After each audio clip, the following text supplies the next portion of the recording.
Assalamualaikum warahmatullahi wabarakatuh. Kami dari kelompok 5 akan mempresentasikan laporan keuangan UMKM Petrus Coffee Supplier yang telah kami susun. Kelompok 5 terdiri atas Fadil Ibrahim Wiratama dengan NRP 50312410069, Azhara Revalina Putri Arini dengan NRP 50312410073, Maulin Sekar Kartika Aji dengan NRP 50312410081, Satrio Bregas Widiananto dengan NRP 50312410093 dan Zakira Thorik dengan NRP 50312411101. Pertama-tama saya akan menjelaskan tentang overview perusahaan. Jadi Petrus Coffee Supplier merupakan perusahaan yang bergerak di bidang penyediaan dan distribusi kopi, serta kebutuhan bahan dan alat kafe berkualitas tinggi sejak tahun 2010. Perusahaan ini memiliki pengalaman lebih dari satu dekade dan mereka konsisten untuk memberikan kualitas kopi terbaik untuk para customer. Mereka juga melayani berbagai sektor seperti kafe, restoran, hotel, hingga grosir. Mereka berkomitmen untuk menghadirkan produk kopi terbaik dari berbagai daerah di Indonesia, seperti Aceh Gayo, Toraja, Bali, dan banyak lagi. Kemudian, berikut merupakan data transaksi yang kami dapatkan dari pemilik Petrus Cafe. Di sini ada 52 total transaksi yang kita dapatkan. Berikut buktinya bisa dilihat di sini. Next ada neraca saldo awal. Di saldo awal terdapat kas yang masuk ke debit sebesar 106.145.833. Kemudian ada persediaan barang dagang sebesar 24 juta. Kemudian ada perlengkapan sebesar 2 juta. Kemudian ada depresiasi alat sebesar 6.145.833. Kemudian ada aset tetap yaitu peralatan sebesar 29.500. Kemudian ada modal sebesar 128.804.550 rupiah. Kemudian ada utang dagang sebesar 23.695.450 rupiah dan ada utang gaji sebesar 3 juta rupiah. Jadi total neraca saldo awalnya ada 161.645.833 rupiah. Kemudian berikutnya ini adalah referensi dan nama akun untuk jurnal umumnya. Di 101 ada kas, 102 persediaan barang dagang, 103 asuransi dibayar di muka, 104 perlengkapan, 105 akumulasi depresiasi perlengkapan, 106 depresiasi alat, 107 aset dan peralatan, 201 pendapatan tetap diterima di muka, 202 utang dagang, 203 utang gaji, 204 utang iklan, 301 modal, 401 untuk penjualan, kemudian 402 untuk potongan penjualan, 403 untuk HPP, 501 untuk beban listrik, air, dan telepon kantor, 502 untuk beban iklan, 503 untuk beban gaji, 504 untuk beban angkut, 505 untuk beban sewa kantor. Jadi di sini saya akan menjelaskan tentang jurnal umum, di mana akun yang terlibat di dalam jurnal umum terdapat kas, persediaan barang dagang, perlengkapan, penjualan, potongan penjualan, HPP, dan juga beban gaji.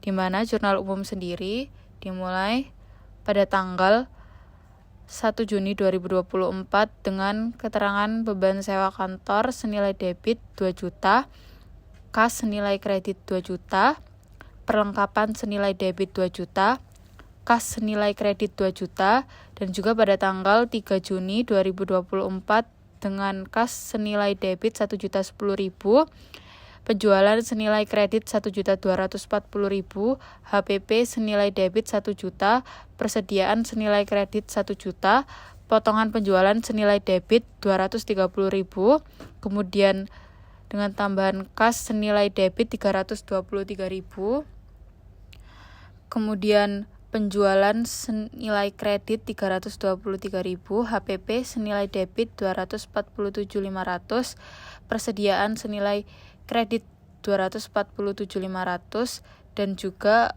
tambahan kas senilai debit 2.165.000, penjualan senilai kredit 2.165.000, HPP senilai kredit 1.985.000, persediaan senilai kredit 1.985.000 sampai pada tanggal 31 Juni 2024 dengan keterangan beban perlengkapan senilai debit 1.500.000 dan perlengkapan senilai kredit 1.500.000 dengan total debit 187.262.800 dan kredit 187.262.000.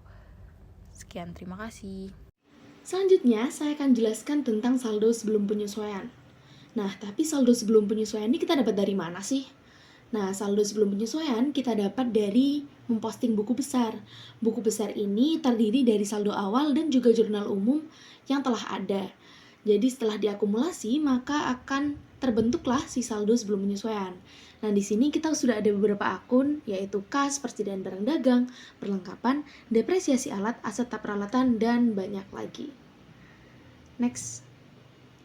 Nah, selanjutnya kita akan melakukan penyesuaian. Nah, sebenarnya penyesuaian itu apa sih? Jadi penyesuaian ini adalah transaksi yang lupa belum kita masukkan di jurnal umum. Di sini kita ada 6 kasus transaksi penyesuaian. Yang pertama, yaitu mesin kopi yang dimiliki Petrus Coffee Supplier dibeli pada Januari 2022 seharga 12 juta dengan umur ekonomis 5 tahun tanpa nilai sisa. Nah, di sini akun yang akan terlibat yaitu beban depresiasi perlengkapan dan akumulasi depresiasi perlengkapan. Jadi mereka adalah akun yang terlibat dengan penyusutan. Nah, di sini debit kreditnya adalah 200.000 dengan beban depresiasi perlengkapannya di bagian debit dan akumulasi depresiasi perlengkapan di bagian kredit. Kenapa 200.000? Karena mesin kopi ini dibeli pada Januari 2022 seharga 12 juta. Sedangkan ini adalah transaksi untuk Juni 2024. Umur ekonomisnya adalah 5 tahun. Jadi 12 juta dibagi 5 tahun itu adalah 2.400.000. Nah, karena kita hanya membuat 1 bulan, jadi 2.400.000 itu dibagi 12. Jadi debit kreditnya sebesar 200.000. Selanjutnya nomor 2, pada akhir Juni 2024 terdapat 2 karyawan yang gajinya belum dibayarkan. Setiap orang menerima gaji 500.000 per bulannya. Nah, yang nomor 2, beban gaji dan utang gajinya sudah masuk di 500.000 di debit dan juga kredit. Selanjutnya yang ketiga, pada tanggal 1 Januari 2024, Petrus Coffee Supplier membayar premi asuransi sebesar 2.400.000 untuk jangka waktu 12 bulan. Karena kita hanya membuat jurnal penyesuaian pada bulan Juni, maka 2.400.000 tersebut dibagi 12, sehingga transaksinya ada 200.000 di bagian debit, yaitu beban asuransi, dan di bagian kredit asuransi dibayar di muka. Selanjutnya ada Petrus Coffee Supplier menerima uang muka sebesar 4 juta pada bulan Juni dari The Burno Coffee untuk pesanan kopi yang akan dikirim pada bulan Juli. Nah, jadi nomor 4 itu ada pendapatan diterima di muka dan juga penjualan sebesar 4 juta di debit dan kredit. Pendapatannya di debit dan penjualannya di kredit. Nomor 5, pada akhir bulan Juni 2024 setelah dilakukan penghitungan fisik, nilai perlengkapan yang tersisa hanya 500.000. Jadi sebelumnya ada 2 juta saldo untuk perlengkapan. Karena tersisa 500.000, jadi yang terpakai di bulan Juni ini adalah 1.500.000 dengan beban perlengkapan di debit dan juga perlengkapan di kredit. Yang terakhir nomor 6, Petrus Coffee Supplier telah menggunakan jasa iklan senilai 500.000 pada bulan Juni 2024, tapi belum menerima faktur atau membayar jasa tersebut. Nah, jadi nomor 6 kita ada beban iklan dan juga utang iklan yang belum kita bayarkan sebesar 500.000 dengan beban di bagian debit dan juga utang di bagian kredit. Next, selanjutnya kita ada neraca saldo yang disesuaikan.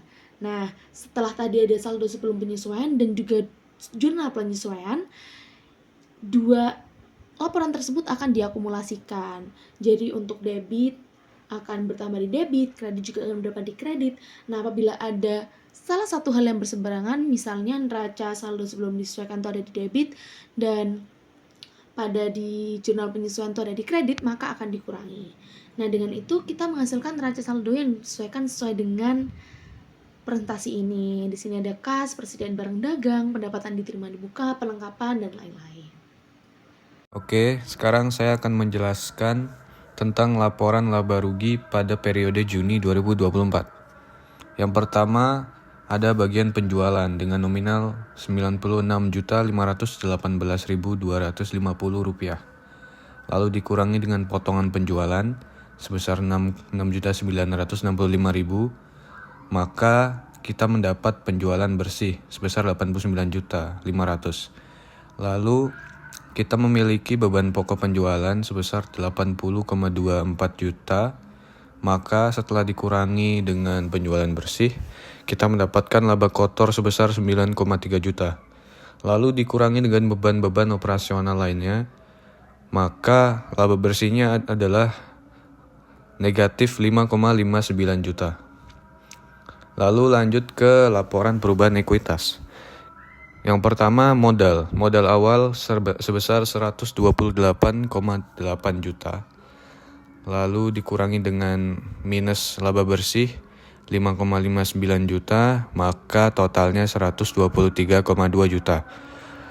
Lalu di sini tidak ada prive, maka total ekuitasnya adalah 123,2 juta. Kita lanjut ke laporan neraca. Kita di sini ada beberapa aspek. Yang pertama, aset lancar. Aset yang bisa dibagi dua, yaitu aset lancar dan juga aset tak lancar.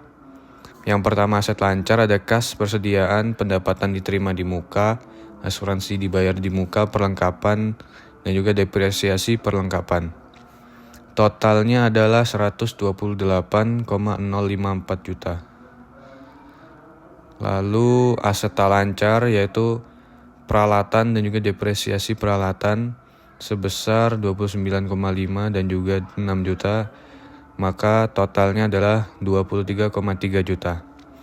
Lalu kita total asetnya sebesar 151,4 juta. Lalu di bagian liabilitas dan ekuitas. Liabilitas ada utang dagang, utang gaji, dan juga utang iklan. Untuk ekuitasnya kita ambil dari perubahan ekuitas tadi, modelnya. Totalnya adalah 151,4 juta. Lalu bisa kita lihat di sini sudah balance antara aset dan juga liabilitas dan ekuitas. Saya akan menjelaskan mengenai laporan arus kas. Nah, laporan arus kas ini dibagi menjadi 3, yaitu kegiatan operasional, kegiatan investasi, dan juga kegiatan pendanaan. Kegiatan operasional terdapat penjualan di debit sebesar Rp92.518.250, biaya sewa di debit sebesar Rp2 juta, gaji karyawan di debit sebesar Rp6 juta, biaya listrik di kredit sebesar Rp1.254.550, biaya transportasi sebesar di debit sebesar Rp750.000, perlengkapan di debit sebesar Rp2 juta, potongan penjualan di kredit sebesar Rp6.965.000, biaya iklan di debit sebesar Rp1 juta. Nah, total arus kas bersih operasi ini adalah Rp72.548.700. Di sini tidak terdapat kegiatan investasi, tapi terdapat di kegiatan pendanaan. Nah, di kegiatan pendanaan ini terdapat kas awal periode sebesar Rp106.145.833 dan kas akhir periode sebesar Rp178.694.533. Nah, selanjutnya saya akan menjelaskan jurnal penutup di Petrus Coffee Supplier ini. Nah, pada periode Juli 2024 ini kita akan melihat bagaimana proses penutupan akun pendapatan, beban, dan laba bersih dilakukan. Langkah pertama adalah menutup akun pendapatan. Di sini kita lihat bahwa pendapatan dari penjualan sebesar Rp96.518.250 dicatat dalam akun ikhtisar laba rugi. Pendapatan ini ditutup dengan cara mendebit akun penjualan sebesar jumlah tersebut dan mengkredit akun ikhtisar laba rugi. Ini dilakukan untuk mengurangi saldo pendapatan menjadi 0, sehingga kita bisa memulai periode baru dengan saldo yang bersih. Selanjutnya, kita akan menutup akun-akun beban. Akun-akun beban seperti potongan penjualan, HPP, beban gaji, beban iklan, dan lainnya dicatat dalam tabel dengan total keseluruhan sebesar Rp102.109.550. Setiap akun beban ini ditutup dengan cara mengkredit akun beban masing-masing dan mendebit akun ikhtisar laba rugi dengan jumlah yang sama. Nah, ini memastikan bahwa seluruh beban periode ini telah dipindahkan ke ikhtisar laba rugi dan saldo bebannya juga menjadi 0.